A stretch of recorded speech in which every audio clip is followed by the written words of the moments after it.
Bienvenue dans ce 5e épisode de Design et Fonctionnel, le podcast. Aujourd'hui, j'ai le plaisir de recevoir Gauthier. Bonjour Gauthier. Bonjour, bonjour Karine. Gauthier qui est architecte d'intérieur, comme moi-même d'ailleurs. Et aujourd'hui, en fait, ce que j'aimerais qu'on aborde, ça va être toute la partie plutôt agencement des locaux professionnels. Ok. Parce que du coup, quand on s'est rencontrés, parce qu'il faut le dire, j'ai vu justement à quel point tu es expert dedans. Moi, ça m'a beaucoup inspiré. Et en fait, je me suis dit, bon, je le fais venir, on va discuter de ça et on va pouvoir donner 2-3 conseils aux personnes qui ouvrent leur local en Guadeloupe ou ailleurs. Donc voilà. Ok, ça marche, je t'en prie. Donc pour commencer, j'aimerais que tu puisses me dire qui tu es, qu'est-ce que tu fais, bon on vient de le dire, et comment tu en es arrivé à justement cette profession? Ok. En fait, de base, j'ai commencé sur Montpellier dans le cadre d'études un BTS Design d'espace. À la suite de l'obtention du BTS, je me suis rendu compte que j'avais besoin de professionnaliser un petit peu tout ça. J'ai intégré une école d'architecture sur Grenoble. J'ai fait une année d'études aussi en Colombie. Et en fait, en revenant, j'ai eu la possibilité de faire un stage en agence d'architecture dans les îles. Je suis venu en Guadeloupe. Okay. Et à la suite de mon stage, en fait, j'avais pas spécialement envie de reprendre l'architecture et en fait du coup j'ai réussi à me respécialiser en tant qu'architecte d'intérieur au sein d'une agence en Guadeloupe, okay, sur lequel j'ai fait 2 ans et après j'ai décidé de me mettre à mon compte et là je me suis vraiment respécialisé en tant qu'architecte d'intérieur. Okay. Et ce qui a fait le switch à un moment donné, c'est pour 2 raisons. La première, c'est la temporalité des projets. Je prenais beaucoup moins de plaisir dans des projets qui s'étalaient vraiment, comme par exemple des constructions de villas ou de bâtiments ou ce genre de choses. Et par contre, j'avais cette sensation que je me sentais plus proche aussi des gens avec qui je travaillais, des clients, et sur une temporalité plus courte et surtout basée sur un aspect beaucoup plus émotionnel de l'architecture d'intérieur en fait. Oui, je comprends tout à fait. Voilà. Ok, mais c'est ça qui t'a plu le plus en fait dans le métier quoi. C'est ça. Entendu. Alors, on va commencer dans le vif du sujet, mais vraiment directement. J'imagine, voilà, quelqu'un, il vient de trouver son local professionnel et je dirais, quelle est la toute première étape pour toi quand je récupère les clés? Ok. La première étape d'un point de vue de l'usager, c'est avant tout, avant de penser à tout ce qui va être, on va dire, l'aspect décoratif, parce qu'on a souvent tendance à partir un petit peu dans je vais faire ça, je prends tel matériau. En fait, il y a quelque chose de beaucoup plus rationnel qu'il faut faire, c'est en fait commencer par un état des lieux et poser de manière factuelle en fait ce que le local a à nous proposer, avec ses avantages et ses inconvénients. Donc ça veut dire que tu vas devoir dans un premier temps réaliser un relevé métrique, ça c'est la base. Tu vas devoir faire un reportage photo. Quand je parle des avantages et des inconvénients, je parle aussi par exemple tout ce qui va être arrivée d'eau, arrivée d'électricité, évacuation, toutes les contraintes en fait qui vont en fait un petit peu mener notre projet. Par exemple, si tu as les arrivées d'eau qui sont à cet endroit, il est logique que tu vas pas mettre les toilettes à l'autre bout de la pièce. Donc en fait ça va déjà commencer à guider un petit peu ton projet. Donc ça c'est vraiment les aspects, les entrées lumineuses aussi, les points lumineux, donc la luminosité naturelle, tout simplement. Et en fait ça va un petit peu d'une certaine manière guider dans un premier temps les prémices de ton projet. Donc ça c'est vraiment la première étape. Oui, c'est ça, là, c'est, comme tu disais, c'est l'état des lieux. Donc, on regarde vraiment qu'est-ce qu'on a et du coup, ça nous permet de savoir qu'est-ce qu'on peut en faire. Exactement. En effet, c'est vrai que des fois, les personnes regardent que la superficie. Ils vont dire, bon, j'ai la bonne superficie, mais peut-être que pour ce projet-là, ça correspond pas forcément. C'est ça. Voilà, en fonction de ce qu'on veut faire. Tout à fait. Mais du coup, je me demande aussi, mais voilà, comment savoir si le local est aux normes avant de commencer mes travaux, tu vois, j'arrive, et des fois en plus, les locaux, ça peut être une villa, tu vois, des fois c'est des bas de villa, c'est des garages. Tout à fait. Comment je fais pour savoir si c'est aux normes pour, je sais pas, recevoir du public? En fait, bon, déjà, quand tu loues un espace ou quand tu achètes un espace, tu as déjà le bailleur ou le vendeur doit te donner un diagnostic complet en fait des lieux. Donc, qui comprend déjà tout ce qui va être amiante, plomb si le bâtiment est relativement ancien, des études thermiques, termites aussi du coup. Éventuellement aussi, bon ça c'est bien quand même, les plans du local s'il les a, tout ce qui a été fait en termes d'autorisation aussi avant, est-ce qu'il y a déjà eu des permis de construire qui ont été déposés, si oui quel permis de construire, est-ce qu'il y a eu des modifications qui ont été apportées, si oui qu'est-ce qui a été déposé en mairie, de manière à avoir en fait factuellement tout ce qui a été fait sur l'ensemble du local. Et puis Après, globalement, avec l'expérience, tu sais que, par exemple, si tu décides d'aménager une maison et le transformer en local d'accueil, bon, ben, les unités de passage vont peut-être pas être les mêmes, donc du coup, tu vas avoir des nouvelles normes, et là, tu vas devoir peut-être toucher à un aspect plus structurel, et là, du coup, tu seras pas forcément en conformité. D'accord. Bah, du coup, imaginons qu'il n'a pas tout ce que tu me disais, tous les diagnostics, je peux te demander à ce qu'il les fasse ou... Dans l'idée, oui, tu peux. En fait, ce qui est bien aussi, c'est de s'entourer d'un bureau de contrôle. Parce qu'en fait, le bureau de contrôle, par exemple, lui, va pouvoir te faire aussi un diagnostic de ce côté-là. Mais lui, un diagnostic c'est bien de s'entourer parce qu'en fait, lui, il va surtout te donner tout ce qui va être réglementation en vigueur et tout ce qui va être norme. Il va te dire, par exemple, tu vas leur dire, écoutez, moi je souhaite réaménager ce local de telle manière, qui va recevoir tant de public de telle manière. Eux, ils vont te dire, bon ok, il va vous falloir tant d'unités de passage, il va falloir que vous retravaillez cette partie, ça c'est pas aux normes, il va falloir que vous le refassiez passer en vigueur. Voilà, ça va être un petit peu ça aussi son travail. Et après, ils peuvent t'accompagner dans les démarches administratives qui te permettent justement de régulariser tout ça. Ah, c'est top. Mais comment je trouve le bureau de contrôle du coup? Je passe par un professionnel comme toi pour trouver le bureau de contrôle? Est-ce que il me suffit de chercher sur Internet, je trouve mon bureau de contrôle? Tu trouves facilement un bureau de contrôle sur Internet. Je veux dire, après, en Guadeloupe, t'en as pas non plus 150. D'accord. Donc, tu les trouves assez facilement. Et tout simplement. Je dois compter des budgets. Tu as une fourchette pour moi Parce que c'est une étude qu'ils font, c'est ça? Ouais, dans ces cas d'études, j'aurais du mal à te dire, mais généralement sur ce genre d'études, je pense que c'est du conseil. Ça dépendra de l'ampleur des projets, mais je pense que tu dois tourner aux alentours de 1 000, 3 000 euros selon les ampleurs de projets. Après, c'est beaucoup de conseils dans un plan. Ouais, selon la superficie, ouais. Selon la superficie. Entendu. Bon, c'est bon à savoir parce que déjà là, on a du budget à sortir et en fait, les gens ne se rendent pas compte que c'est nécessaire. Bon, ceci dit, il y a des gens qui s'en passent, quoi, mais c'est avec le risque de ne pas être dans les conformités réglementaires, en fait. Disons que ce qui se passe dans ces cas-là, c'est que tu y vas tête baissée et en fait, c'est pendant que tu te rends compte que tu n'es pas en conformité et tu n'avais pas prévu ça dans ton budget, tu dois rajouter, puis c'est pas selon les surfaces, tu peux te rajouter pour une conformité, tu peux te mettre des 20, 25 000 euros de plus, parce que il faut que tu gères un coupe-feu que tu n'avais pas géré vis-à-vis des tiers. Il y a plein de choses comme ça en fait qui peuvent rentrer en considération. On se rend pas compte. Ouais. Grâce à toi, on va s'en rendre compte. On va voir. La question suivante, c'était comment savoir ce que j'ai le droit de modifier ou pas dans un local, tu vois, les murs porteurs, les façades, si je peux mettre mon enseigne ou pas. Ok. Alors, tu as plusieurs aspects. Déjà, tu as le contrat qui te lie avec le bailleur. Donc le bailleur, lui, il a sa propre réglementation. Déjà, il va te dire oui ou non, vous avez le droit de toucher, par exemple, à l'aspect structurel. Si oui, vous le faites, il nous faut telle étude. Par exemple, c'est un exemple, ça c'est vraiment contractuel avec le bailleur. Après, tu vas avoir on va dire ce qu'on pourrait appeler, comment je pourrais appeler ça? Je vais appeler ça la charte de copropriété, on va dire. C'est en gros ce que tu vas pouvoir faire sur l'aspect esthétique du bâtiment. Comme par exemple, ça va toucher à la signalétique. Si par exemple un bâtiment, et on le voit de plus en plus, les bâtiments respectent en fait une charte graphique ou une charte architecturale visuelle, on va dire, une charte visuelle où tu peux pas faire n'importe quoi au niveau de ta signalétique. Ça c'est pareil, c'est réglementé. En fait, du coup, ça il faut le voir avec ta copropriété. Et après, la dernière chose, c'est d'un point de vue urbain. Donc là, en fait, on va taper directement dans le PLU, donc en mairie. Et là, c'est vraiment le plan local d'urbanisme. Et là, c'est lui qui va te dire, par exemple, sur des exemples plus conséquents, du style, je voudrais changer tel bardage en façade sur un bâtiment industriel, tu as une réglementation, tu peux pas débarquer et dire je veux mettre un jaune fluo ou j'en sais rien, ou mettre ce que tu veux. Tu as quand même une réglementation par rapport à ça qui est stricte ou pas, ça dépend. Et là, tu t'adaptes par contre sur le PLU. Ok, super intéressant. Le bail, certainement le règlement de copropriété, et le PLU, 3 éléments super importants quand on veut se lancer. Ok, non, je retiens, je note. Voilà. Et du coup, donc j'ai les clés, etc. À quel moment je me dis, je contacte mon architecte d'intérieur? À quel moment? Ouais, j'ai ma réponse à moi, oui, à quel moment? J'ai ma réponse à moi parce que je pense qu'on va avoir la même. Je vois tous les projets, la construction, etc. Mais du coup... C'est avant, tout simplement.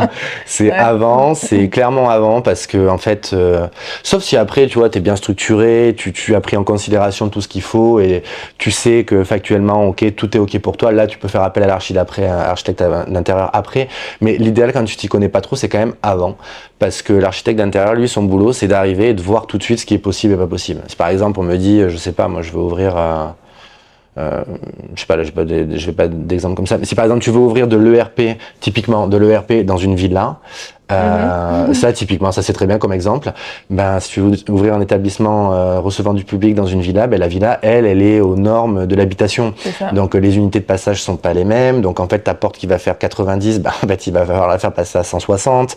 Tu vois, c'est plein de trucs comme ça. Donc en fait, au final, ben toi où tu penses que budgétairement parlant, je vais juste ouvrir un cadre, ça va me coûter 1 000 euros. En fait, non, ouvrir un cadre pour un seul endroit de manière pondérée sur un seul espace, ça va te coûter tout de suite 6, 7, 8 000 euros juste pour faire une ouverture de 1m50, enfin 1m60.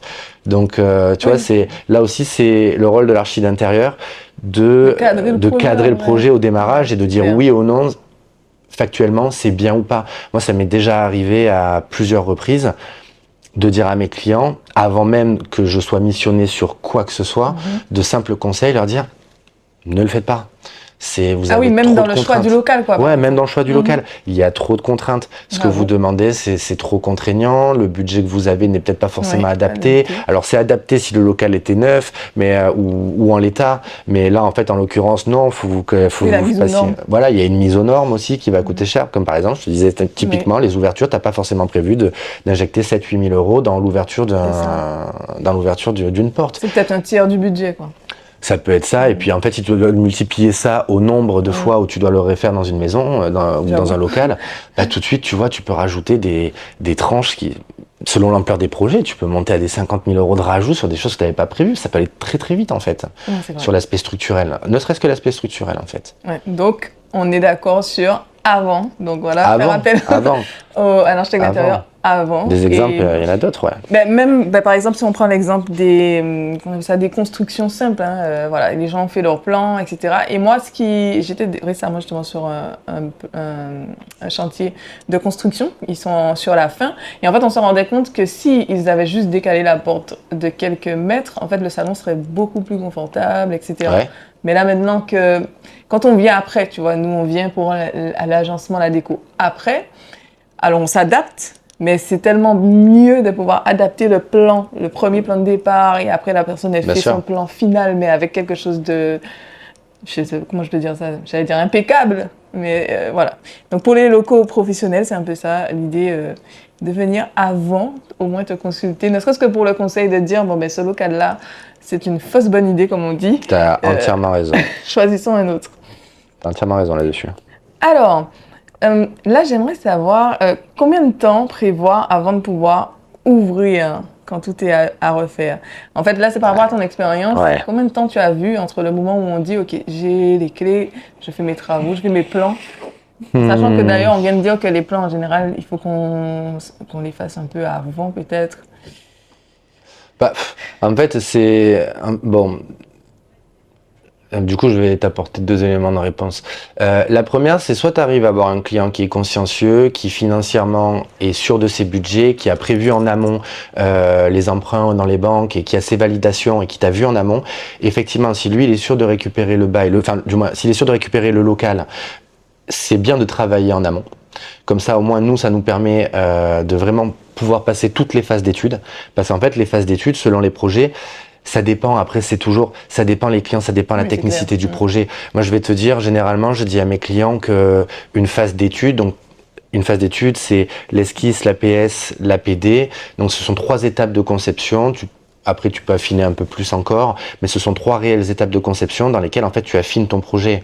Et ça, selon la taille des projets, c'est entre 1 et 3 mois, et c'est plutôt généralement à minima 1 mois et demi à 3 mois. Certaines fois j'ai fait de la conception sur plus de temps, d'autres fois sur beaucoup moins de temps, mais ça déjà sur la partie d'études, et je parle de la partie d'études, ça comprend donc le choix des volumes, donc vraiment la spatialité globale du lieu, comment on articule les espaces les uns avec les autres, le choix des matériaux, les couleurs, l'ambiance lumineuse.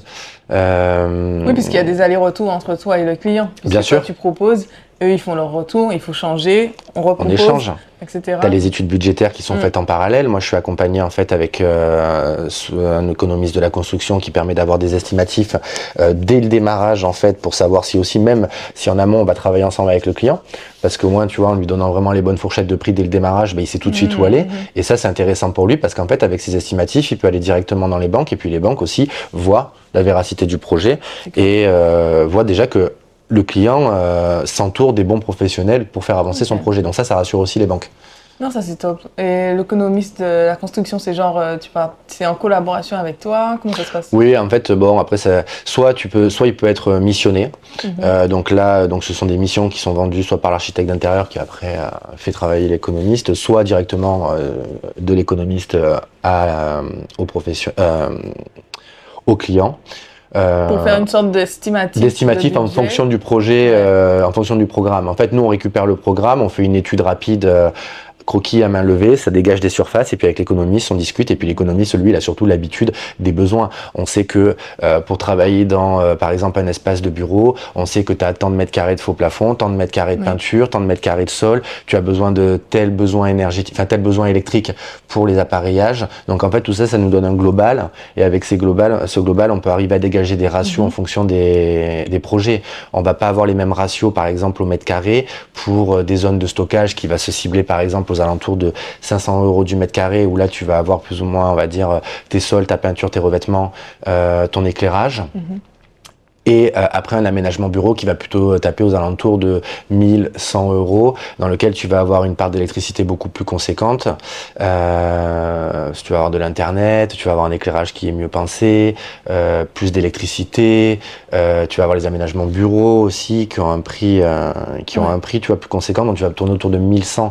Et après, si tu tourne sur des projets comme des aménagements intérieurs de boutiques ou ce genre de choses, selon le degré dans lequel tu rentres, tu vas tout de suite taper 1008 du mètre carré, 1005 à minima, jusqu'à 1008, 2000, 2002, selon les matériaux que tu mets, quoi, après.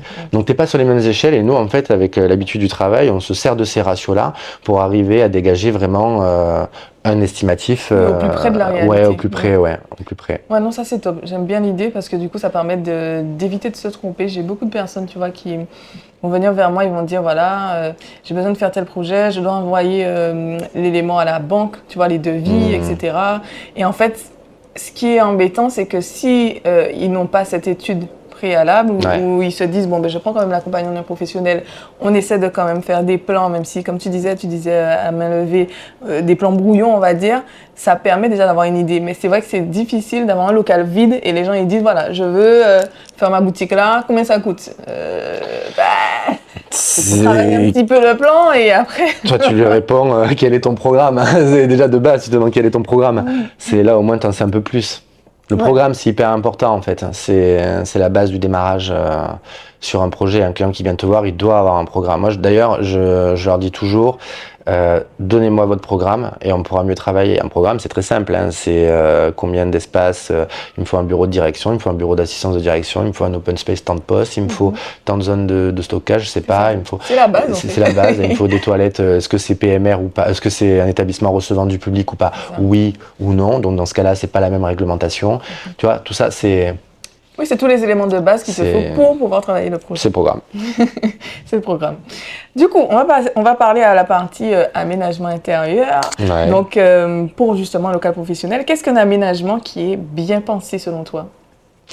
Alors, un aménagement qui est bien pensé... Bon, c'est vrai que c'est une question un peu large, tu me dis. Ouais, c'est large, mais bon, non, mais on peut répondre de manière factuelle sur certains points. Déjà, la première des choses bien pensées, c'est prendre en considération, à mon sens, hein, c'est prendre en considération les usagers. Donc comment ils vont travailler, comment ils vont se sentir dans l'espace de travail. L'articulation entre les volumes, c'est hyper important puisqu'en fait, au final, ce qu'il faut arriver à travailler, c'est surtout beaucoup, c'est les mètres carrés perdus en fait. Si tu veux, tu peux vite te perdre dans des très grands couloirs qui vont en fait manger de la surface très rapidement. Donc en fait, il faut essayer de trouver une utilité à ces couloirs, que ce soit un couloir à la fois distributif et à la fois aussi qui peut servir d'espace transitoire sur différents volumes et de manière dans un open space par exemple, tu vois, plutôt que d'avoir un couloir, plutôt privilégier un couloir dans un au sein même d'un open space typiquement. Donc ce qui fait en fait on va récupérer ces surfaces là. Faut faire attention à ça. L'éclairage, beaucoup, ça a quand même un gros rôle. L'éclairage clairement. Il y a des normes en plus. Tu as des normes pour tout, hein, des normes pour les zones d'accueil, pour les zones de travail, pour les zones de stockage, pour voilà, c'est bon après je veux dire c'est des normes, tu as des bureaux de contrôle qui checkent ça.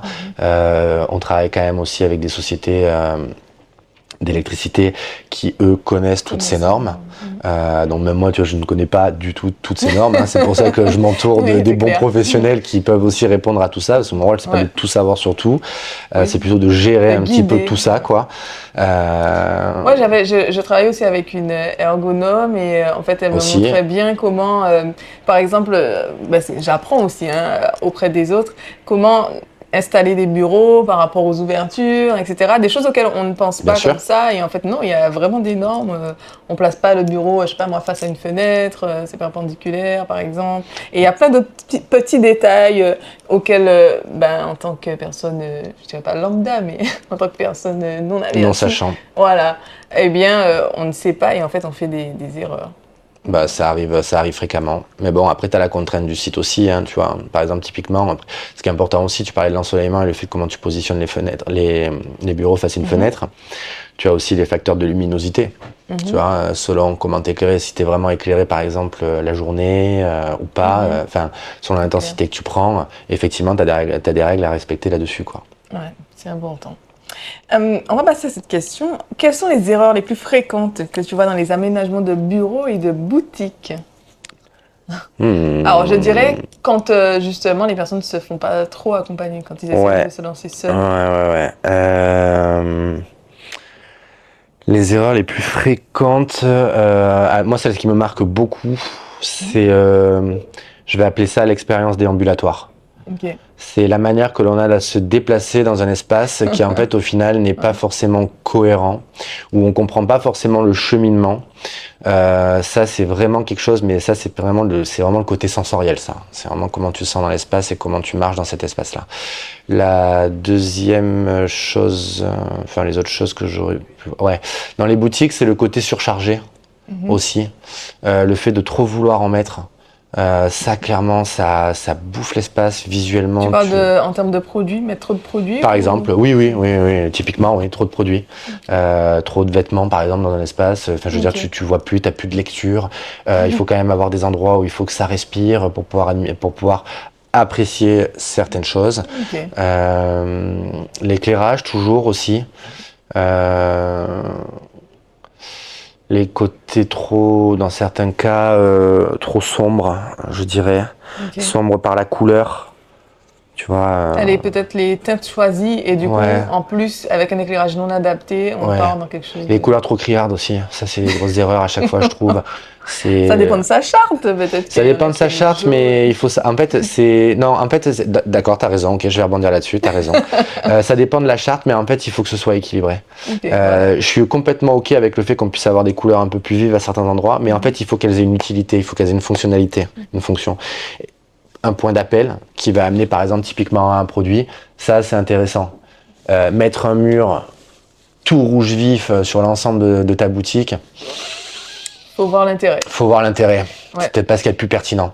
Mais après, comme tu dis, il y a une charte graphique, il faut le voir, et il faut voir comment ça colle. Et il n'y a pas que ça, il y a un peu comme tu parlais aussi avec la luminosité, de pouvoir placer ces murs de couleurs aux bons endroits par rapport à la lumière, soit naturelle ou soit artificielle, parce qu'en fait, la couleur ne rend pas pareil. Tout à fait. Moi, il y a quelque chose que j'avais remarqué au tout début, quand je me suis lancée, j'ai vu les choses au fur et à mesure. Quand tu mettais la couleur, par exemple, sur le mur même où il y a la fenêtre, même si sur le nuancier de base, tu avais l'impression que c'était telle couleur, en fait, le fait que la lumière ne vienne pas taper dessus, ça change totalement le rendu. Ça change la couleur, clairement. Ouais, donc on ne met pas les couleurs n'importe où et en n'importe tout cas, comment. tu fais pas n'importe comment, clairement. C'est ça. La prochaine question, c'était comment définir un budget réaliste quand on ne s'y connaît pas en travaux? Et en fait, je vois qu'on a parlé tout à l'heure de la possibilité d'avoir un économiste de la construction, de passer déjà par un architecte aussi, d'avoir un plan et puis potentiellement d'avoir un budget de cette façon-là? Est-ce que tu vois une autre méthode? Oui, alors la première des choses, clairement, on va revenir sur l'histoire du programme. En fait, le programme détermine réellement concrètement où tu vas. Et là, on va rentrer un peu plus dans le détail de simplement se dire, je veux un bureau là, je veux telle pièce ici ou tel espace ici.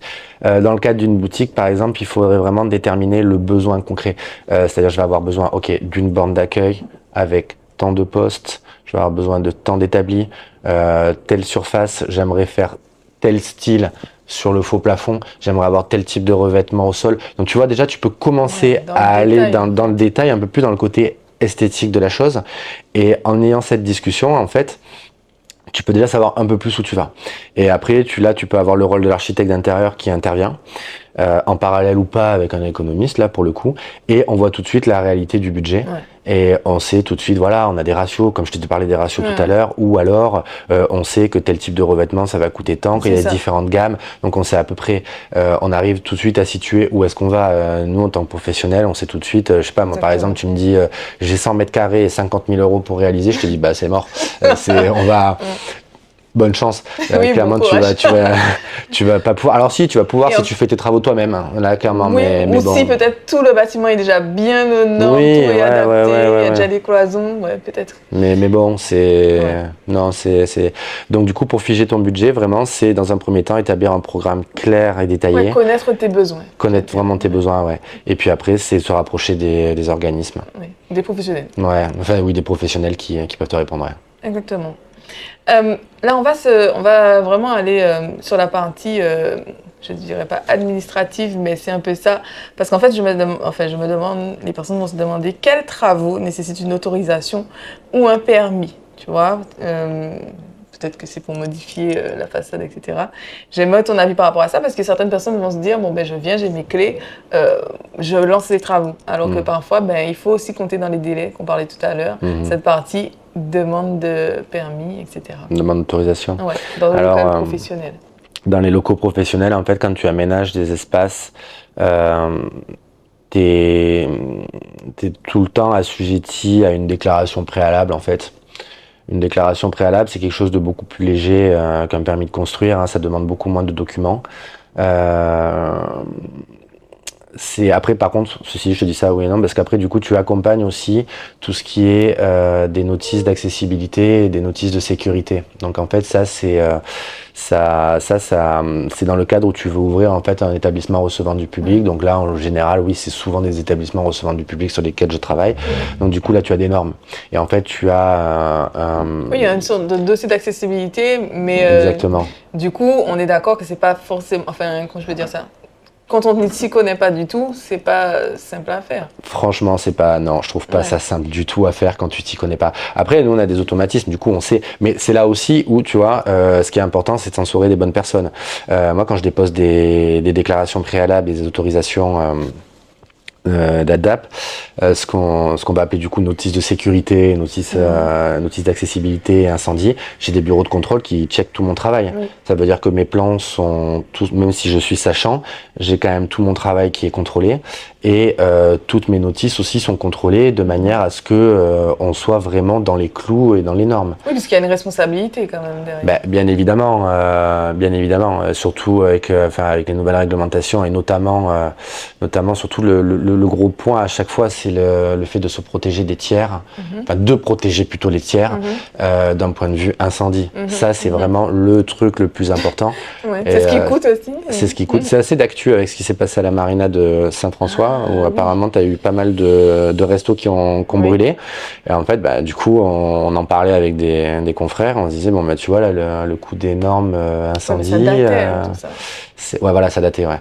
Bah, là, tu vois, c'est quand même assez d'actu, puisqu'en fait, le fait de s'isoler des tiers sur une partie coupe-feu 1 heure, bah, en fait, ça laisse le temps aux pompiers d'intervenir et de pouvoir justement sécuriser tout ça. Non, c'est bien que tu parles de ça parce que c'est quelque chose, comme tu dis, d'actualité. Au moment où on parle, là, il y a eu quand même une certaine tragédie avec plusieurs, je dirais, locaux professionnels qui ont brûlé dans une marina.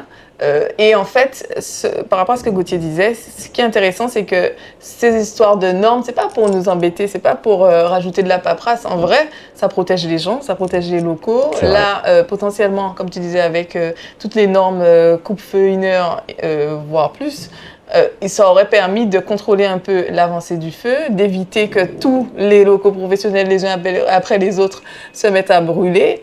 Je sais que ils ont aussi cette notion de même, parce que là, c'était les uns à côté des autres, mais parfois, ça peut partir les uns au-dessus des autres, etc. Donc, d'où l'intérêt de protéger vraiment en haut, sur les côtés, enfin, être dans les normes. Être dans les normes. Et je vais juste rebondir sur ce que tu dis, parce qu'en fait, tu vois, pour te donner vraiment un exemple concret, et pour parler des budgets aussi, des choses qu'on prévoit pas forcément, d'où l'intérêt de travailler des professionnels. Par exemple, un projet récemment sur un aspect médical, on devait se protéger de l'ensemble des tiers, et du coup, là, ça veut dire qu'on devait englober les ossatures métalliques, les bacs aciers qu'on avait au plafond. Et là, du coup, ça veut dire que notre budget, on l'a fait augmenter de 20 ou 25 000 euros, je sais plus, qui n'avait pas forcément été anticipé à la base et qu'on a dû, du coup, a posteriori, devoir refaire, tu vois. Donc, c'est important. En termes de travaux supplémentaires, c'est pour ça que c'est bien de le savoir et d'avoir les bons professionnels au démarrage, parce qu'effectivement, 25 000 euros, t'as des entreprises ou des particuliers qui vont pouvoir les injecter pour mettre aux normes. C'est ça. T'en as qui peuvent pas l'absorber. Mais s'ils peuvent pas l'absorber, c'est un risque en fait. Ah ben ça te casse un projet. Après voilà, il y a... Dans ces cas-là, tu sors du projet disons que, oui, là, sincèrement, le problème, c'est que voilà, ou alors, mais bon, c'est pas conseillé, mais tu fais signer un document à ton client qui a parfaitement conscience que il se met dans l'illégalité et que toi, tu te dégages de toute responsabilité. Mais je suis même pas certain qu'un document comme ça te protège en tant que professionnel, parce que t'es sachant et toi, t'as tes responsabilités. Tu t'es censé dire non, là, c'est pas possible. En fait, là, tu mets en danger des gens, en fait, concrètement, tu vois. C'est ça qui est plus grave. D'accord. Donc, du coup, j'ai les clés du local, mais du coup, je suis locataire, tu vois, et je voulais savoir si tu avais une idée de mes obligations en tant que locataire pour les travaux, justement. Pour les travaux ? Ouais. Bon, en fait, c'est très simple, ça rejoint un peu tout ce qu'on se dit depuis tout à l'heure, c'est la conformité. Donc, c'est être conforme aux yeux de la loi. Donc, au bail, tu avais dit. Au bail, voilà, mais c'est surtout ça c'est ce que tu dois effectivement au bailleur, aux copropriétés, respecter toute cette réglementation, ça c'est tes obligations, mais ce qui est très important aussi, et plus important que ça encore, c'est être OK au regard de la loi en fait. Donc tout ce qui est déclaration en mairie sont hyper importantes. Voilà, la déclaration préalable pour déclarer le fait qu'on va faire des travaux, l'accessibilité ERP, excuse-moi, et tout ce qui est notice incendie. Donc ça, c'est pour le SDIS. Mais ça revient à ma question suivante, qui parle justement des démarches essentielles à faire avant l'ouverture de ce local. C'est les obligations, ça croise avec la question, ça croise les deux questions. Ça, le SDIS, vas-y, je t'écoute. Le SDIS, c'est l'organisme de pompiers, en fait, qui valide le projet si c'est OK ou pas, quoi. Si c'est adapté pour recevoir le bon nombre de personnes, si en termes d'évacuation, tu as les bonnes unités de passage. Par exemple, si tu as 20 personnes à évacuer, tu vas pas avoir le même unité de passage.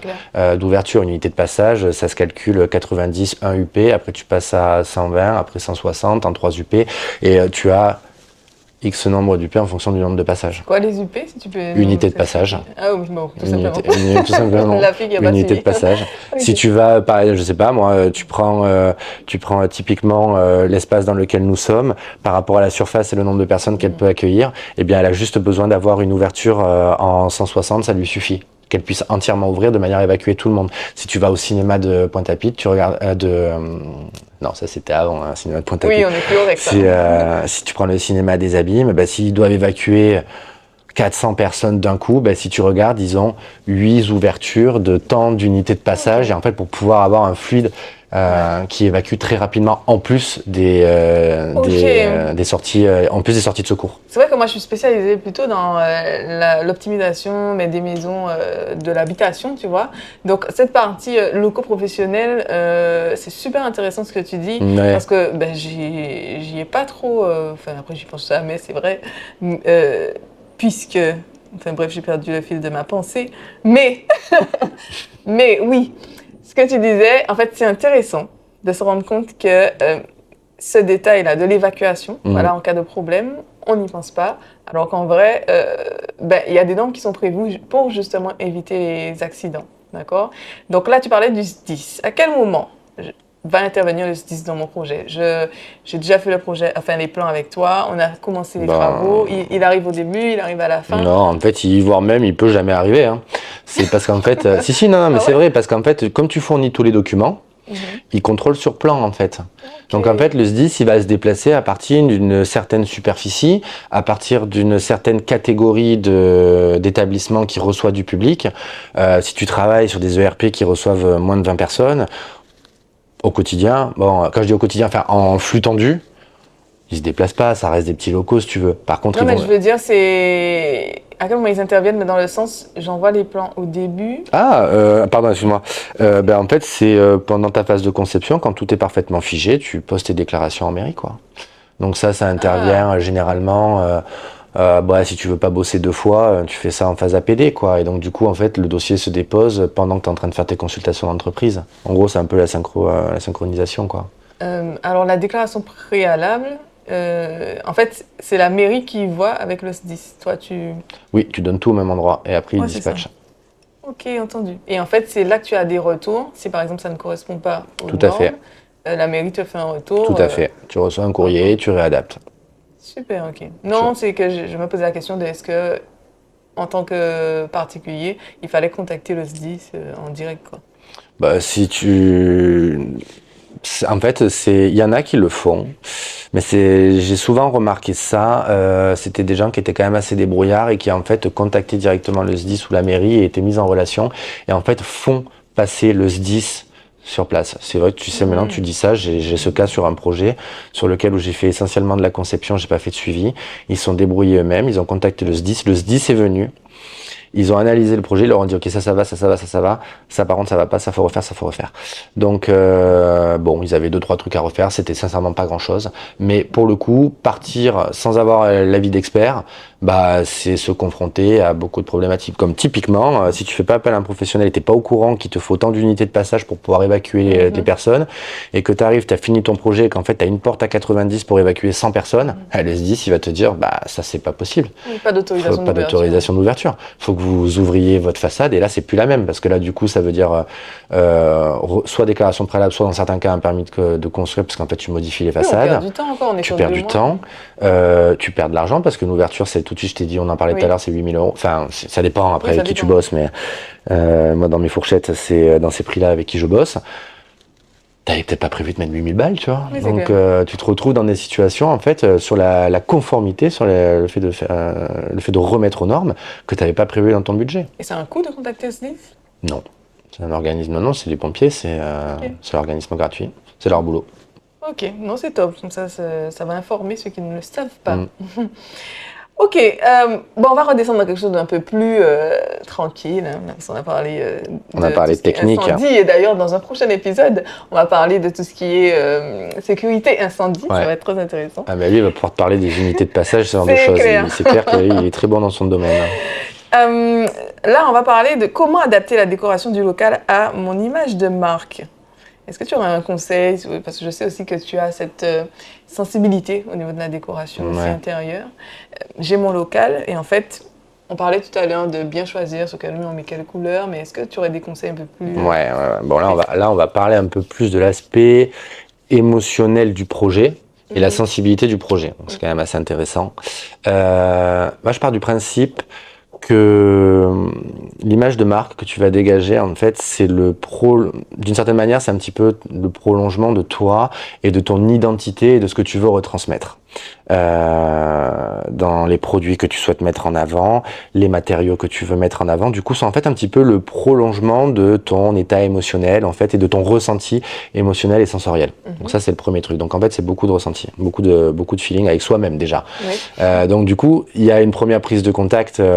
Là, on va parler dans le cadre architecte d'intérieur avec le client, où là, le rôle, ça va être en fait de sentir la personne qu'on a en face, de sentir sa sensibilité, ses besoins, comment elle voit le projet, comment elle en parle, comment elle le vit et l'investissement qu'elle veut mettre dedans. Donc déjà, ça, c'est important.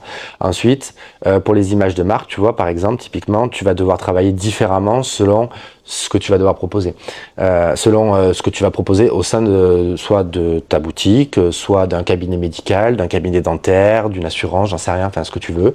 Voilà, tu as des choses à respecter. Par exemple, typiquement, une boutique de luxe, elle va travailler sur des matériaux beaucoup plus nobles, beaucoup plus bruts, va moins travailler sur du stratifié, mais va privilégier vraiment les produits nobles. Donc on va être sur du brut, tu vois, un aspect bois vraiment travaillé, donc la matière première, utiliser vraiment de la pierre et pas forcément des stratifiés. Mais là, on rentre dans des cadres de budget beaucoup plus élevés, mais c'est la partie luxe justement.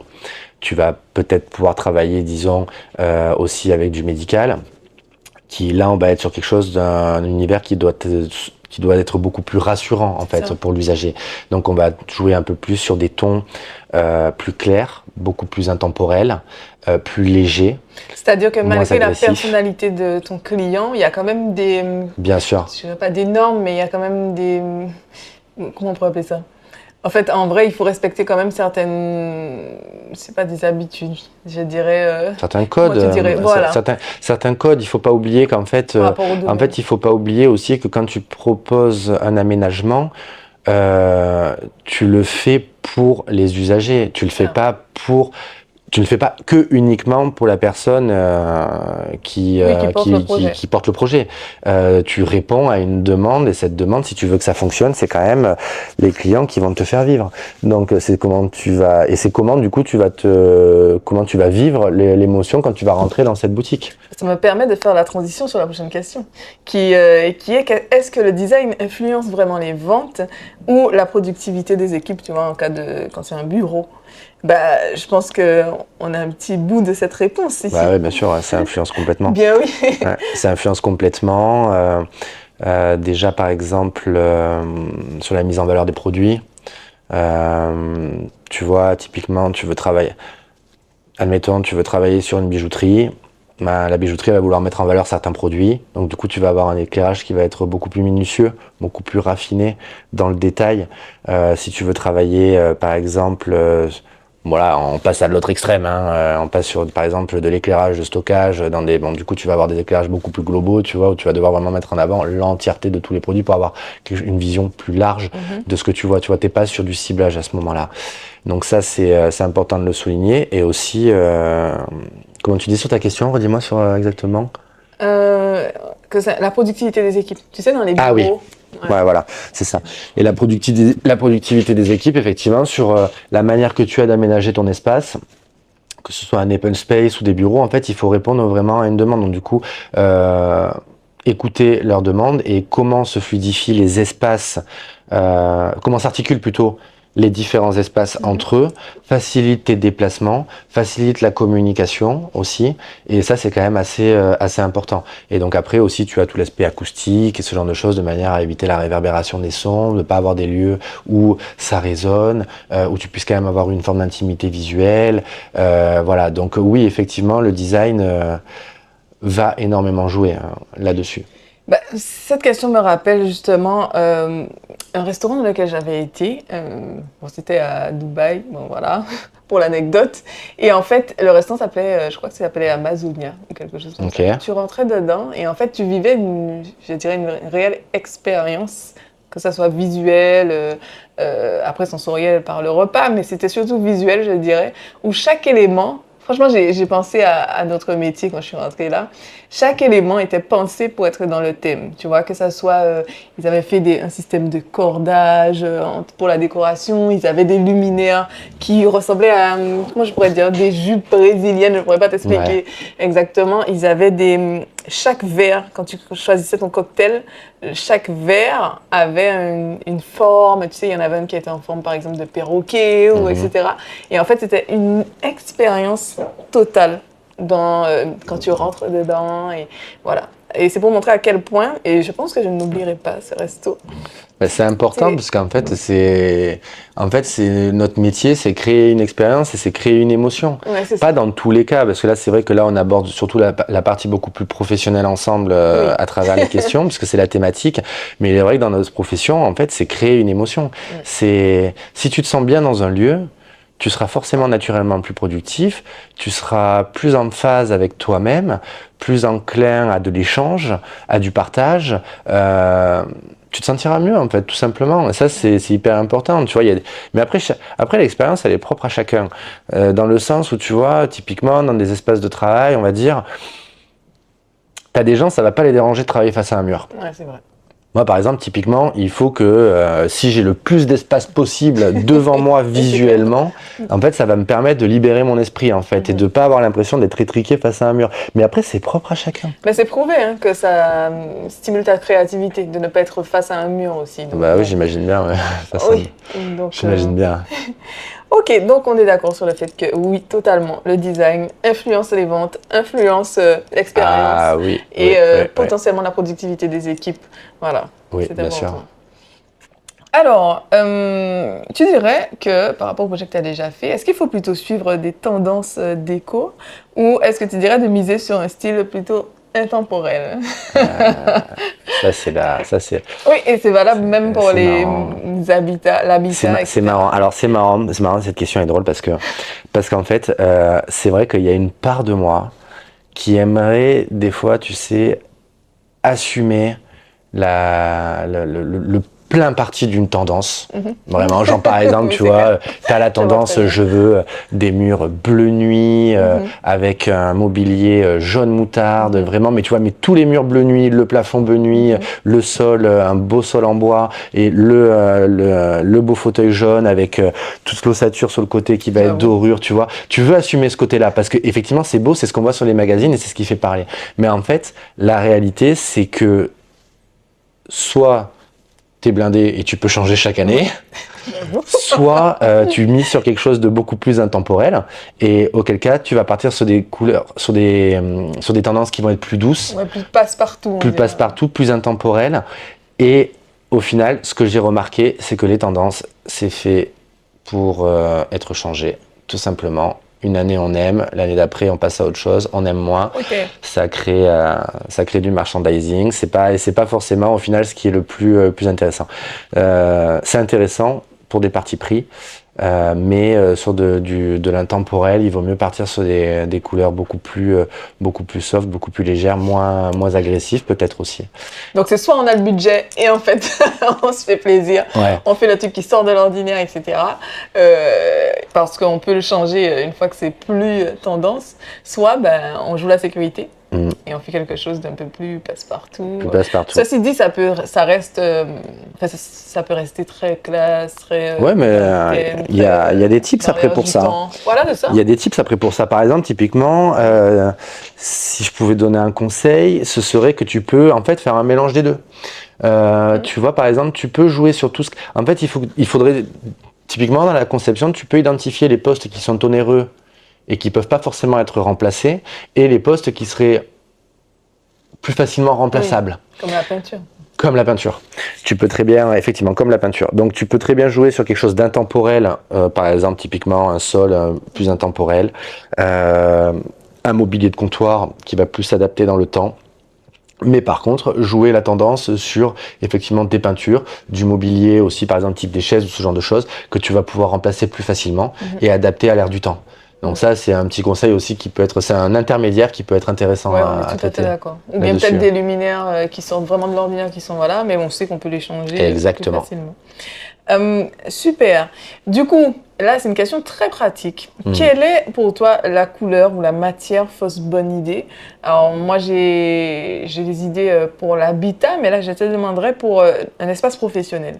Quelle est la couleur ou la matière qui serait fausse bonne idée? Ouais, parce qu'il y a des trucs où on se dit « Ah, j'ai vu ça sur Pinterest, je devrais faire ça. » Mais en vrai, c'est une fausse bonne idée. En fait. Pour moi, la fausse... La première, c'est le tout blanc. Fausse bonne idée. En fait, au final, je trouve que les gens qui disent je veux tout blanc, c'est parce qu'en fait, ils savent pas ce qu'ils veulent. Ils n'arrivent pas à se projeter. Non, mais c'est vrai. C'est vrai. Direct, hein. Bah oui, non, mais c'est vrai. Mais c'est pour ça aussi qu'on fait appel à les archis d'intérieur. Ils savent pas ce qu'ils veulent. Donc du coup, ils disent je veux faire tout blanc, comme ça, je verrai plus tard. Mais en fait, au final, tu verras jamais plus tard. Donc non. En plus de ça, tu te rends vite compte qu'au bout d'un moment, hop, ça y est, t'as fait 3 mois d'usage dans ton local, t'as flingué tous les angles, t'as les traces de murs. Vas-y que j'ai un gamin qui débarque. Je vais me mettre. Je suis devenu un artiste. Je vais mettre mes mains partout. partout. Tu vois, c'est... Donc, fausse bonne idée, le tout blanc. Puis en plus de ça, ça donne un côté complètement médical, austère. En fait, il faut vraiment, tu vois, travailler un peu plus sur des matériaux, que ce soit de la tapisserie. Ou alors, sinon, si tu fais le parti pris du tout blanc, ben, assume ton mobilier et mets de la couleur dans ton mobilier. Vraiment, tu vois, faut que tu tranches. Faut qu'à un moment donné, tu tranches. Deuxième fausse bonne idée, le tout noir. Ça, j'avoue, c'est hyper tendance, mais dès que tu commences à taper dans des stratifiés, bah, en fait, des traces de doigts, t'en as partout. Ou alors, après, maintenant, tu as des nouveaux matériaux, vraiment, sur des stratifiés compacts, où justement, tu vas pouvoir mettre tes mains et tout, et tu n'auras aucune marque dessus. Ça, vraiment, pour le coup, c'est des nouveaux matériaux. Mais c'est assez innovant, ça coûte relativement cher, c'est très onéreux, donc c'est pas tout le monde qui peut se permettre ce genre de choses. Et après, les dernières fausses bonnes idées, les stratifiés imitation bois cheap. C'est bien de rajouter cheap, parce qu'on voit en fait un beau stratifié, je veux dire un beau stratifié, ça a un prix.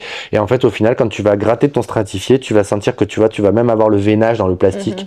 Dans l'impression, tu as le veinage en fait aussi du bois. Donc de loin, tu le vois vraiment. Par contre, un stratifié parfaitement lisse, une teinte un peu pâle que tu as acheté premier.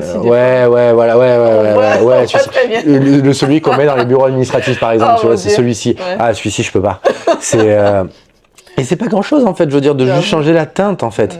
Mais ça, c'est une question de sensibilité. Donc ça, clairement, fausse bonne idée, On note, merci Gauthier. Ok, là, je pense à la personne qui a un petit espace, tu vois, et un petit budget, un budget serré. Mais comment elle peut faire, en vrai? Tu vois, je suis là, j'ai mon petit espace, mon petit budget. J'aimerais faire appel à un professionnel comme toi. Mais tu peux pas. Parce que petit budget. En fait, il faut... Elle est délicate ta question. Elle est délicate parce qu'en fait, qui dit petit espace dit plus de fonctionnalité dans un même espace. Qui dit petit espace dit quasi essentiellement sur mesure. Pour optimiser ta fonctionnalité et ton espace, c'est-à-dire que tu vas privilégier du rangement bas, du rangement haut, peut-être sur mesure parce que tu es dans un petit espace. Donc en fait, si tu veux, c'est assez délicat là-dessus.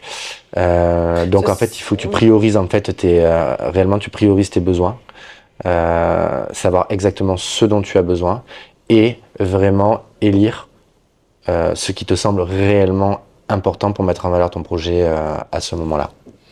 Ceci dit, en t'écoutant et en te posant cette question, je me rends compte que parfois les gens surestiment combien ça va leur coûter d'avoir un conseil d'un professionnel. Parce qu'en vrai, toi, tu peux faire toute la partie APS. Tu n'es pas obligé d'aller jusqu'à la 3D, pas du tout. Le dossier de consultation des entreprises, etc., qui certes a un coût. En vrai, on peut faire appel à nous en tant qu'architecte d'intérieur pour ne serait-ce que avoir ses premiers croquis de l'agencement, on va dire ça comme ça, et aider justement cette personne qui a ce petit espace et qu'il faut tout caser, à ne pas partir n'importe comment, dans n'importe quel sens. Donc en vrai, autant demander l'avis du professionnel, faire un petit devis, voir si vraiment c'est totalement hors budget, bon voilà, mais des fois les personnes surestiment en fait le coût. Oui, le coût de nos honoraires, oui, mais parce qu'en fait les gens ont l'impression que on prend un architecte d'intérieur et donc tout de suite ça va nous coûter très cher parce que c'est un architecte d'intérieur et que, alors oui, notre rôle c'est d'optimiser des espaces, c'est d'optimiser aussi les budgets. Après, notre rôle aussi, ce qui fait que des fois, tu as l'impression que ça coûte un peu plus cher de passer par un archi d'intérieur, ce qui en soi, en somme, n'est pas vraiment faux, parce que nous, notre rôle, c'est de penser à tout. On va penser à tout. Toi, tu es indépendant, tu fais ta boutique tout seul, sans professionnel avec toi. Tu vas décider de coordonner tes artisans. Alors oui, déjà, tu t'affranchis du prix d'un architecte d'intérieur. Ok. Tu t'affranchis du prix d'un OPC, donc c'est celui qui va gérer vraiment l'entièreté de ton projet et coordonner le projet. Ok. Tu as réalisé une économie. Bon, déjà, la charge émotionnelle et la charge de stress que tu t'administres, c'est toi et toi-même qui l'assument en tant que particulier, enfin en tant que professionnel, en tant que demandeur. Puis surtout, en fait, le rôle des archis d'intérieur à ce moment-là, c'est que nous, on pense à tout. On va faire passer les réseaux à tel endroit, on va s'organiser de manière à ce que tu n'aies pas forcément des goulottes qui apparaissent au niveau des murs. On va privilégier, optimiser tel budget à tel endroit. C'est ça notre boulot, en fait. C'est qu'en fait, on voit tout de suite la différence entre quelque chose qui a été réalisé par un archi d'intérieur et quelque chose qui a été réalisé par le particulier qui a voulu faire bosser des artisans. Parce que en fait, souvent ce qui se passe, ça c'est quand même important de prendre 2 minutes d'en parler, je trouve, c'est que l'artisan, quand il va je l'ai souvent remarqué ça, c'est l'expérience qui me fait dire ça, c'est que l'artisan, pour se positionner par rapport au particulier, il va toujours faire en sorte de proposer un prix qui est quand même relativement attractif. Déjà parce que le particulier n'est pas forcément sachant. Donc il va pas connaître tous les aspects techniques du professionnel, de l'artisan. Donc typiquement, je sais pas moi, on va prendre le cas d'un électricien. Dans certains cas, je dis pas que tout le monde fait ça, attention, je veux dire, mais je le vois assez souvent. L'électricien va, pour coller au budget du particulier, de vendre son produit, bah lui va privilégier par exemple de faire passer des goulottes. Déjà parce que c'est plus simple pour lui, parce qu'il n'a pas des saignées à faire partout, il va moins s'embêter, tout va aller plus vite. C'est clair. Mais le client, lui, il n'a peut-être pas forcément conscience de ça. Donc en fait, au final, il va avoir un budget qui va être attractif, faire un devis qui va être attractif, il va dire oui quand il va arriver au moment, ah non mais moi j'avais pas eu chose comme ça, je pensais que ça passait dans les murs, ah ben non c'est pas le même budget, ça arrive tout le temps. Donc effectivement, dire que passer par un architecte d'intérieur ça coûte plus cher, ben oui, d'une certaine manière, oui, parce que nous, notre boulot, c'est justement d'avertir et de dire au client, écoute, on a deux possibilités, soit on passe en goulotte, ça te coûte moins cher, soit on passe pas en goulotte, on fait des saignées, ça te coûte plus cher, mais par contre, ton rendu, c'est pas du tout le même. En fait, on est le deuxième cerveau, en vrai. Voilà, c'est ça. Et en fait, notre boulot, c'est vraiment de coordonner tout ça. On est un petit peu des chefs d'orchestre qui vont coordonner l'ensemble de ces corps de métier et de prendre tous les aspects. Toi, tes contraintes, c'est quoi? Toi, tes contraintes, c'est quoi? Ok, je vais le reporter au client de manière à ce que le client, il ait pleinement conscience de s'il paye tant, il aura ça, et s'il paye tant, il aura ça. Parce que quand il passe pas par les professionnels intermédiaires, il va penser payer cher, et en plus, il va pas avoir ce qu'il veut, parce qu'il va se dire, j'avais pas prévu qu'il y ait des goulottes, ou j'avais pas prévu que ça apparaisse, ou j'avais pas prévu que... Et en fait, il avait, dans sa tête, lui, il voit du Pinterest, on va dire, si tu veux, ou de l'Instagram, quoi. Il va avoir du très propre, du très beau. Et en fait, ah ben non, putain, j'ai une goulotte qui passe en plein milieu, quoi. Oui, mais c'est ça aussi le côté quand tu disais on anticipe. Ben en fait, on sait très bien qu'en mettant telle chose, tel endroit, ben en fait, ça va entraîner telle conséquence, etc., mais etc. Tout à fait. Alors que des fois, l'artisan, bon, il fait un budget global, une enveloppe globale, et c'est quand il est dans les travaux qu'il va dire ah ben il faut rajouter des travaux supplémentaires. Exactement. Exactement. Alors qu'avec nous, ça arrive très peu. Tu anticipes déjà, tu sais déjà. On anticipe tout. Alors oui, effectivement, ça va lui faire, l'enveloppe va être un peu plus chère, mais en vrai, c'est ce prix-là que tu veux si tu veux un travail bien fait. Ça. Donc j'avais une question justement qui disait, est-ce que faire appel à un architecte d'intérieur, c'est un luxe ou bien est-ce que c'est un investissement rentable? Eh bien là, on est d'accord que c'est un investissement rentable. C'est clairement un investissement rentable parce que en fait déjà si on fait la synthèse un petit peu de tout ce qu'on s'est dit là ensemble, déjà l'architecte d'intérieur va déjà te positionner sur un local si oui ou non c'est pertinent ou pas, va te mettre un petit peu face à la réalité des choses sur la normalisation du lieu qui peut vite coûter très cher au sein d'un projet. L'architecte d'intérieur va aussi optimiser tes espaces de manière à justement ne pas perdre de la surface, typiquement dans des open space ou dans des zones de stockage ou ce genre de choses. Nous, notre rôle, c'est d'optimiser les espaces et donc d'éviter les espaces perdus. Donc là aussi, tu as un gain d'espace. Dans le type d'une boutique, tu optimises les espaces, donc du coup tu vas peut-être pouvoir proposer plus de marchandises, ou si c'est pas plus de marchandises, c'est la mettre plus en valeur. Donc oui, l'éclairage aussi, bien évidemment. Enfin, notre rôle, c'est de penser à tout. Donc, c'est de créer l'ambiance adéquate pour répondre au mieux aux besoins du particulier et du demandeur et de l'usager. Tout à fait. Donc, on arrive presque à la fin de ce podcast. Tout à l'heure, on va parler de la partie Bring Your Home, et ça va être super intéressant parce que pour ce que tu nous auras ramené de chez toi, donc restez jusqu'à la fin pour savoir. Mais juste avant ça, j'ai une question pour toi par rapport à ton expérience. Ouais. Et j'aimerais savoir quelle a été ta pire expérience en tant qu'architecte d'intérieur et comment tu t'en es sorti.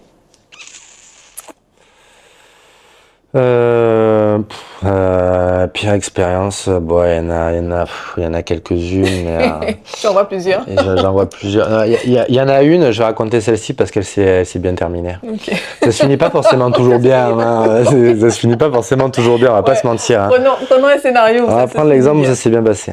C'était, là pour le coup, c'était dans le cadre, je bossais dans une agence d'archi d'intérieur et en fait on dessinait les aménagements extérieurs d'une villa. Donc moi je m'étais occupé de tous les aménagements extérieurs l'intérieur. Donc il y avait toute une partie mur de soutènement, restructuration du carrelage autour de la piscine, des bacs végétation, ce genre de choses. Et en fait, on était sur un terrain qui était à flanc de falaise, entre guillemets, puisque ça faisait du 5 mètres de hauteur, et après on était chez le voisin en dessous. Et en fait, du coup, pour la limite de propriété se faisait dans la partie descendante de la falaise. Donc en fait, il fallait, sur les plans, j'avais bien indiqué qu'il fallait gratter la falaise en amont pour venir chercher la limite de propriété sur la limite, enfin le mur de soutènement au niveau de la limite de propriété. Donc on avait eu les plans béton, on avait tout eu et tout. Et en fait, alors je sais pas comment, à quel moment ils se sont débrouillés, cette société s'est débrouillée. Soit ils ont pas voulu s'emmerder, soit ils ont pas bien lu les plans, je ne sais pas. Mais en fait, ils sont littéralement allés gratter chez le voisin. Et ils ont gratté 1,50 m chez le voisin et ils se sont mis en fait en limite de falaise. Et moi, le jour où j'arrive sur la réunion, je commence à regarder, je me dis c'est chelou, c'est bizarre, c'est pas. Il y a un truc qui va pas. C'est pas les plans, c'est pas mes plans. Et là, je regarde, je commence à prendre 3 côtes. Je me rends compte qu'il dépasse d'1,50 m chez le voisin. Là, je me dis bon, ok, je rentre à l'agence. Mon plus homme me dit c'est passé comment la réunion? Quand on va se poser, on va discuter un peu là, je crois, parce que il y a un problème là. Et là, je lui montre les plans et il me fait mais c'est dingue. Et donc du coup, on en discute et en fait, on commence à appeler tout le monde. Et en fait, ça s'est réglé à l'amiable où le propriétaire qui faisait les travaux a racheté une part du terrain au propriétaire d'en dessous pour que ça parte pas dans. Ok. Bah du coup avec géomètre et tout vraiment. Voilà, ça a été racheté officiellement. Quelle histoire. Et du coup après le propriétaire d'en dessous, on a profité pour se faire des petits travaux à l'œil. Bah oui. Pas mal. Ça c'est la première expérience. Ça c'est la bonne. Ça c'est ça qui s'est bien fini. Mais qui s'est bien fini. Et après j'en ai une autre qui s'est mal finie, mais sans rentrer trop dans les détails de celle-ci, je dirais que la leçon que j'en ai apprise, c'était qu'en fait, il faut se méfier et faut vraiment faire attention avec les entrepreneurs qui te disent oui à tout. Et j'y suis allé un peu à la confiance sur ce coup-là parce que j'avais été introduit par quelqu'un que je connais bien, qui bossait au sein de cette société, qui avait parfaitement confiance en la direction, qui m'a dit tu peux y aller, la gestion du projet et tout, il n'y a pas de souci. Et en fait, on s'est rendu compte pendant le chantier qu'il y avait énormément de sous-traitance qui n'étaient pas forcément bien exécutées. Ça a bloqué le projet, il y a eu beaucoup de tensions. Et ça s'est arrêté à l'amiable en fait, et chacun est parti de son côté quoi. Et donc en gros vraiment ça c'est le truc, c'est les gens qui te disent oui à tout, qui veulent prendre pour l'appât du gain. En fait il faut savoir les renifler et certains cas là à ce moment-là tu vois c'est là où j'ai pris un réel positionnement dans mon travail, le fait de décider de travailler avec un OPC. Donc c'est un OPC, c'est un ordonnement, planification et coordination. C'est une personne qui, lui, pour le coup, gère l'entièreté du projet et travaille avec des sociétés différentes qui lui gère en fait. Oui, c'est clair. Et chacun en fait travaille pour sa propre société. Et donc du coup en fait depuis que je fais ça, si tu veux en termes de cohésion de chantier, moi j'ai plus de soucis sur mes chantiers quoi. Tout se passe très bien maintenant.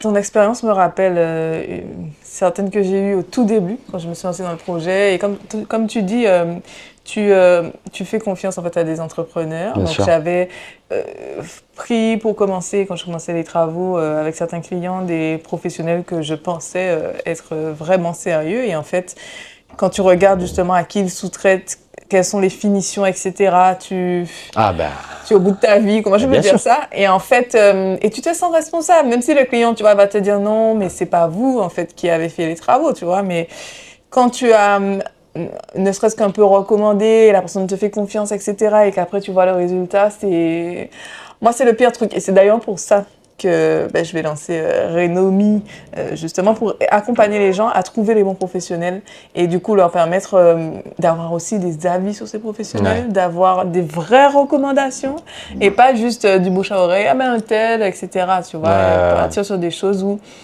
on est sûr de nous. Parce qu'en vrai, quand tu regardes les projets que tu réussis, c'est parce que maintenant, tu as ton carnet d'adresses qui est bien clair, précis.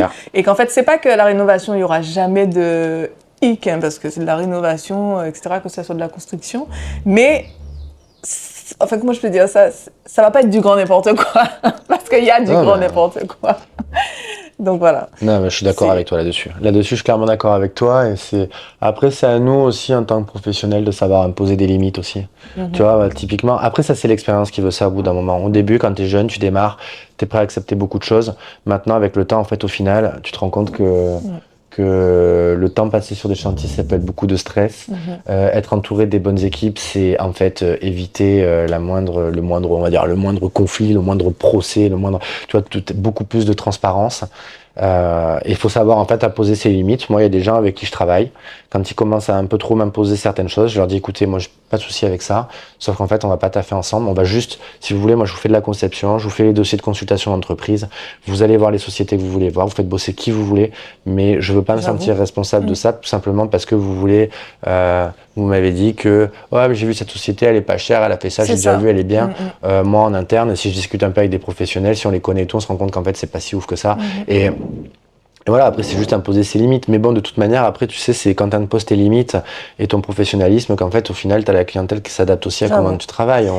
Ça, c'est la réalité des choses, quoi. Après ce sujet-là, il y a tellement de choses à dire sur la partie les professionnels, trouver des professionnels, mais parce que chacun a etc. ses responsabilités aussi. Ouais. J'ai même créé un webinaire, comment trouver les bons artisans, voilà, pour ceux qui veulent, le lien est en dessous, pour s'inscrire, parce que c'était vraiment la problématique qui est le plus ressentie face à la communauté, aux personnes avec qui j'ai pu interagir. Bien sûr. Donc on va conclure, et j'aimerais que pour conclure, tu puisses nous donner quels seraient les 3 conseils que tu donnerais à quelqu'un qui souhaite ouvrir sa boutique demain et qui vient de trouver son local, qui a ses clés là dans sa main, afin de réussir ses travaux et son inauguration. Quels seraient ces 3 conseils? Les 3 conseils, voilà. Les 3 conseils. Alors oui, premier conseil, c'est allez, on va pas rester sur les normes et tout ça, on en a déjà beaucoup parlé. Premier conseil, ce serait d'avoir un programme clair, défini, et s'y tenir du début à la fin. Quand Gauthier dit programme, c'est connaître ses besoins. Ouais, connaître ses besoins, quelle tendance on veut utiliser, enfin quel type de matériaux, quelle est l'ambiance que l'on souhaite mettre, le circuit déambulatoire, ces choses-là, le type d'éclairage, un petit peu, tu vois, si tu établis bien ton programme au démarrage et que tu t'y tiens, ben en fait, il n'y a aucune raison que ça se déroule pas bien, en fait. Donc c'est vraiment ça, c'est la première des choses. Le deuxième conseil, c'est plus d'un point de vue financier.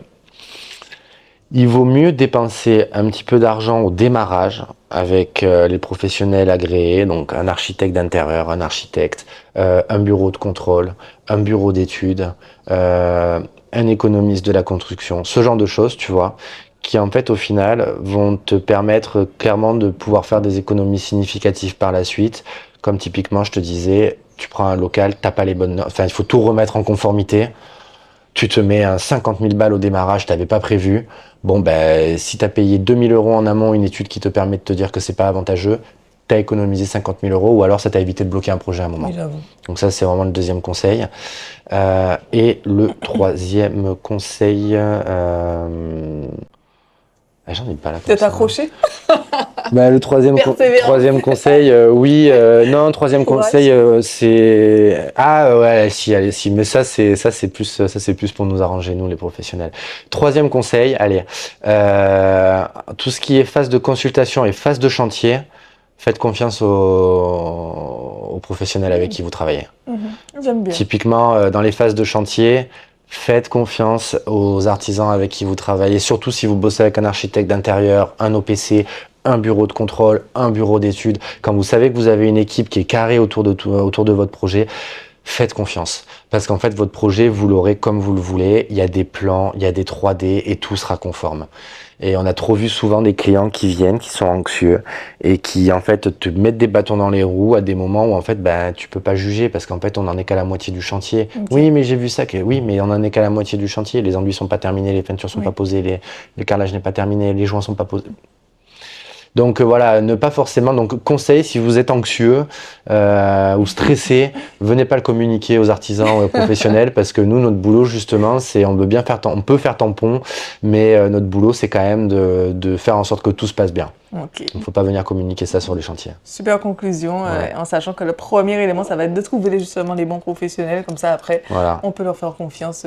Je dirais pas les yeux fermés, mais c'est presque ça. exactement. Non, c'est top. Merci Gauthier.